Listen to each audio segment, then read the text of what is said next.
दिनै साग्लिजार गामिनि बे श्रीलंका होननाय जिथु सुबा बेवहाय मोनसे दुखु गोनां जाथाय जालांबाय थांनाय हराव बे गामिनिनो सासे चिम्पु उरां होननाय फ्राय 40 बोसोरसोनि सासे सुबुंखौ माइ नेबाय थानाय समाव मैदेरा बुथारना गालाङो।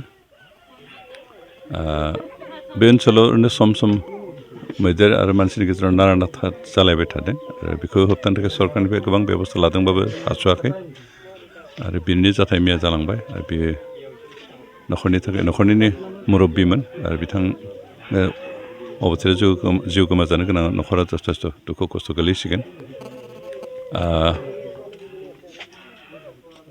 बे ओनसोलाव रायजो जानाय सुबुंफोरा बेखौ माइ मोननाय बोथोराव बिदिनो मैदेरफोरजों मोगा मोगि जाबाय थानो गोनां जायो।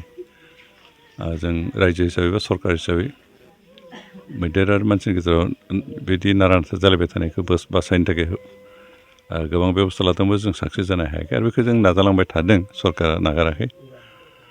जों दा बिथाङा रुंसारि जालांबाय, जों दुखु फोरमायो। बेखौ बिथांनि जिउ गोमाजानो थालांनाय न'खर, बिथांनि फिसाला साथाम फिसाजो सानै बिथांमोना एसे दुखु खस्थ' गोलैबाय।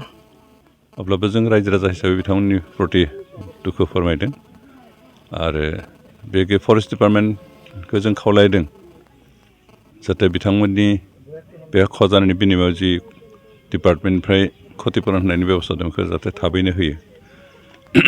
दिनै पुलिस डिपार्टमेन्टनिफ्राय बेयाव नुजाफैदों, खिन्थु फरेस्ट डिपार्टमेन्टनिफ्राय दासिमहालागै नुजाफैयाखै।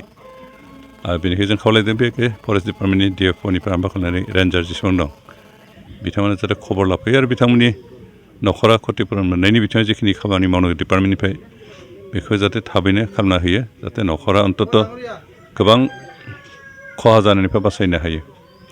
दा जिहेतु आबादनि बोथोर, बे आबाद मावनाय समाव बिथांमोना जुदि बेबायदि समाव जुदि हेफाजाब मोनोब्ला न'खरा जथेस्थ' हेफाजाब जागोन। बेनिखायनो जोंनिफ्राय जों बेखौनो डिपार्टमेन्टखौ एसे खावलायो, बे ओनसोलाव एसे मोजाङै नोजोर होनायनि प्रयजन दं। बेखौ दा आबादनि बोथोर, जिहेतु आबादनि बोथोर समाव मैदेरफ्रा फैखायो आरो बे समाव जाहाथे फरेस्ट डिपार्टमेन्ट मानसिफ्रा जाहाथे ओनसोलखौ एसे नायो, जोथोन लायो। नङाब्ला रायजो राजाफ्रा बिदिनो गोबां एक्सिडेन्टनि मोगा मोगि जानो गोनां जायो। दा बे जोंनि थाखाय समाजनि थाखाय आरो बे ओनसोलाव रायजो जानाय सुबुंफोरनि थाखाय निरापद अबस्था गैयै बायदि जागोन, अरायबो गिलुं गिलुं जिउ खांनो गोनां जागोन। खिन्थु डिपार्टमेन्टआ जुदि हेफाजाब खालामो, अन्तत हरफ्राव सासे सानैबाबो फरेस्ट डिपार्टमेन्टनि मानसि बे ओनसोलाव डिउटि होफैयो, अब्ला निस्सय रायजोफ्रा एसे खैफोदनिफ्राय बासिनो हागोन। सलार फेन्सिंनि बेब'स्थाजोंबो जों आसलथे पुरा निरापत्ता होजोबनो हागोन होननानै साना, हयथ' बे टेम्परारिसो जागोन। दा बेनिखायनो पार्मानेन्ट बिदि सलिउसननि बाथ्राखौ दासिमहालागै सरकारा साननानै दिहुननो हायाखै। सलार फेन्सिंआ हयथ' सानसे साननैनि थाखाय बासायनो हानाय जागोन आरो बेखौबो होनो मालाबा गिनो गोनां जायो, खारन मानसिबो एक्सिडेन्ट जानायनि सम्भाबना दं। बेनिखायनो गोबां बाथ्रा साननानैसो बे पार्मानेन्ट सलिउसन बाथ्राखौ दिहुननो हागोन। खिन्थु ओरैनो गोबां जायगायाव सलार फेन्सिंलाय होदों, खिन्थु बेजोंबो साक्सेस जाजोबाखै। बेनिखायनो बबे एरियायाव मा धरनि बेबस्था लायोबा रायजो राजाफोरखौ निरापत्ता खालामनो हागोन, बेखौ एसे साननानै खामानिफोर मावो। आरो जों बेनिखायनो टटेलि हाया होननाबो गनायाखै, हागोन, जों बेखौ मावगोन। खिन्थु बबे ओनसोलाव मा धरनि निरापत्तानि बेबस्था नांगौ बेखौ सिन्था सरसा खालामनानै बेखिनिखौ